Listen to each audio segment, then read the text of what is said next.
27 লক্ষ টাকা যখন লস খায় তখন আমার বাড়ির লোক বলে যে তুই দূরে কোথাও ঢাকা যায় হয়তো যে কোনো গার্মেন্টসে বা অন্য কোনো জায়গায় কাজ করে খা, আর এদিকে যা আছে পরে দেখা যাবে। যেহেতু আমি ক্ষতিগ্রস্ত হয়ে যাই, অনেক টাকা দিনা হয়ে যায়। তারপরে আমি তো ওদের কথা শুনি নাই যে না আমি ব্ল্যাক সোলজার করবোই, কারণ অন্যজন করতেছে আমি দেখে আসছি এটা করলে লাভ আছে, আমার এটা করাই লাগবে। পরবর্তীতে ধরেন যে আমার বাসা থেকে বাসার লোক বলে যে তুই যদি এটা করিস তাহলে বাসায় থাকা যাবে না, কারণ এই জিনিসটা ভালো না। আমি প্রথমে বাসায় করছিলাম আর কি, বাসাতে শুরু করেছিলাম। এটা যখন শুরু করতে যায় তখন আমার বাসা থেকে বের করে দেয়, আমার একদম নিঃস্ব, কিছুই নেই, খালি হাতে বের হয়েছে শুধু পোকা কটা নিয়ে। তারপরে যে এসে অন্য জায়গাতে একজনের জায়গা প্রথমে চাই নিছিলাম যে আমাকে একটু জায়গা দেন না, আমি দেখি কিছু করতে পারি কিনা। তো উনি আমাকে একটু জায়গা দিছিল, ওই জায়গা নিয়ে আমি ব্ল্যাক সোলজার পোকা চাষ শুরু করছিলাম। এক পর্যায়ে যে এলাকার লোক পাগল বলতো যে কি শুরু করছে, পোকা মাছি, হালকা পাতলা গন্ধও আছে, শিক্ষিত একটা ছেলে এই কাজ করতেছে। হ্যাঁ, আগে ভালো ব্যবসা বাণিজ্য করতো, কিন্তু আমি এই পোকা চাষ শুরু করার আগে যে 27 লক্ষ টাকা হাঁস মুরগি পালন করে ধরা খাইছি এটা মানুষ বলতো না।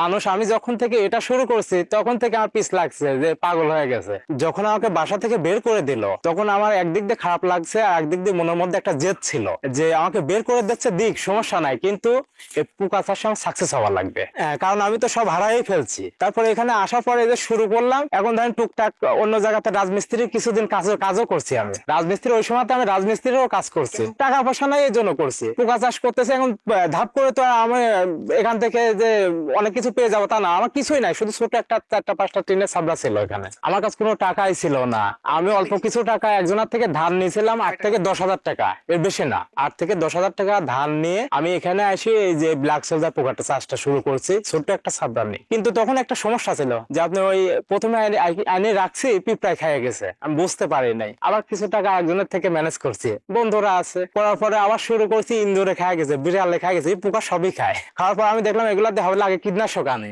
আগে কীটনাশক নিয়ে আসি, জায়গা ক্লিয়ার করে নিলাম, বাড়ি ক্লিয়ার করে নেওয়ার পর পরবর্তী যে পোকা আনলাম রাজমিস্ত্রিতে কাজ করছি, যে আমাকে যখন বাসা থেকে বের করে দিয়েছে কারণ আমি অনেকটা ক্ষতিগ্রস্ত। এখন পোকা এখানে এসে সবেমাত্র চাষ শুরু করছে, আমার তো চলা লাগবে, আমি তো চলতে পারতেছি না। পোকা চাষ শুরু করার সাথে সাথে যে আমার পোকা উৎপাদন শুরু হয়ে যাবে তা না, কিছুদিন সময় লাগে। ওই মাঝে আমি রাজমিস্ত্রির কাজ করছি আর চলছি। ওই রাজমিস্ত্রির যোগানদার করতাম, জোগাড় দিতাম, প্রতিদিন 400 টাকা করে আমাকে বেতন দিতে হচ্ছে হেল্পার হিসাবে। ওই টাকা দিয়ে আমি হয়তো কিছু পোকার খাদ্য আনতাম প্রথম অবস্থায়, আর নিজে খাইতাম আর কি, টুকটাক করে চলতাম। এইভাবে আস্তে আস্তে আগাইছে। এই ব্ল্যাক সোলজার পোকা চাষে সফল হতে মোটামুটি 11 থেকে 12 মাস লাগছে আমার। 11-12 মাস আমার কেমন কাটছে এই কথা বললে তো এখন খুব কষ্ট লাগে ভাই, এই কথা। হ্যাঁ, 11-12 মাস ভাই খাবার ছিল না, একবেলা খাইছি আর 2 বেলা খাই নাই। মানুষ তো 3 বার খায়, আমি একবার খাইছি, দিনে 2 বার খাইনি। এভাবে চলছি, মানুষের বাসায় থাকছি, কখনো মুড়ি খাইছি, চিড়া খাইছি, এগুলা খাই টুকটাক করে আগাইছি আর কি। একটা ঈদ মোটামুটি ভালোই গেছিল, আরেকটা ঈদে যায় সারি দেখা যাচ্ছে যে আমার জামা কাপড় আগের যা ছিল টোটালি নষ্ট হয়ে গেছিল। আগে তো মোটামুটি ভালো ছিল, টোটালি নষ্ট হয়ে গেছিল। আমি তো ঈদে এসে নতুন একটা পাঞ্জাবি পায়জামা কিনবো এরকম টাকা আমার ছিল না।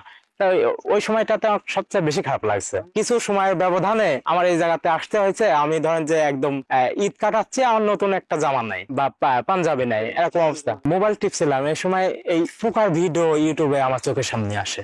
আমি ওই ভিডিওটা দেখে যে অল্প খরচে নাকি পোকা উৎপাদন করা যায়, আবার ইনকামও করা যায়। তো দেখি কি আসলে পোকা, তো নিজের কাছে খারাপ লাগতেছে, তারপরও মনে হচ্ছে দেখি একবার, এই মনে করে দেখা শুরু করলাম। তো দেখতে দেখতে মোটামুটি কয়েকটা ভিডিও দেখলাম। কয়েকটা ভিডিও দেখার পর সিদ্ধান্ত নিলাম যে না, এটাই আমার করতে হবে, কারণ আমার কোনো ব্যালেন্স নেই। এখন আমি মুরগি করতে গেলেও আমার লক্ষ টাকা লাগবে, হাঁস করতে গেলেও লাগবে, মাছ করতে গেলেও লাগবে, কিন্তু পোকা করতে গেলে আমি হয়তো 10-20 হাজার টাকা বন্ধু বান্ধব থেকে ম্যানেজ করে করতে পারবো যে কোনো ভাবে। আমি শুরু করছিলাম, ওই যে ধার করছিলাম বন্ধু বান্ধব থেকে 1000-10 টাকা, ওটা দিয়ে আমার শুরু। আর এখন ডেইলি ইনকামের হিসাব করি না, তবে আপনার আজকে 3 বছর ধরে সাকসেস হয়েছে। এই সাকসেস হওয়ার পরে 27 থেকে 30 লক্ষ টাকা আমার যে ঋণ ছিল এটা শোধ করছি, আর মোটামুটি হাঁস মুরগি মাছ দিয়ে এখন 20 লক্ষ টাকার মতো ক্যাশ আছে টোটালে। পোকা থেকে প্রতিদিন দেখা যাচ্ছে আপনার 5,000-6,000 টাকা আমার ইনকাম হয়। বাড়ি থেকে বের করে দিছিল যখন শুনতে পারছে যে না এটা ভালো জিনিস আর বেচা কেনা মোটামুটি ভালো, বা এটা সবার প্রয়োজন, তখন আমাকে বাসায় ডাকছে। আমি দেখলাম যে যতই বের করে দিক, তখন তো সময়টা খারাপ ছিল, এখন ডাকতেছে না যে কি করবো, চলে যাই। পরবর্তীতে আমি বাসায় চলে গেছি। এলাকার মানুষ তো আগে পাগল বলতো, বাসায় সঙ্গে বাড়ির লোকও বলতো পাগল। তো এখন মোটামুটি ওই যারা পাগল বলতো ওরাই শিখতে আসে এগুলা। তো আমি সময় পাইলে একটু শিখাই দিই, সমস্যা নাই।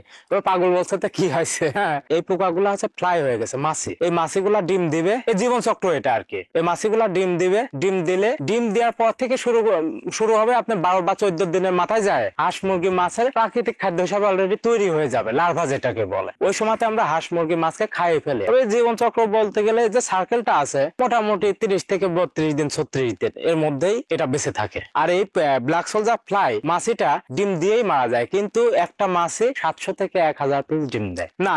এটা যখন ফ্লাই হয়, আপনার খোসা থেকে ফ্লাই হওয়ার পরে 5 দিনের মাথায় যায় ডিম দেওয়া শুরু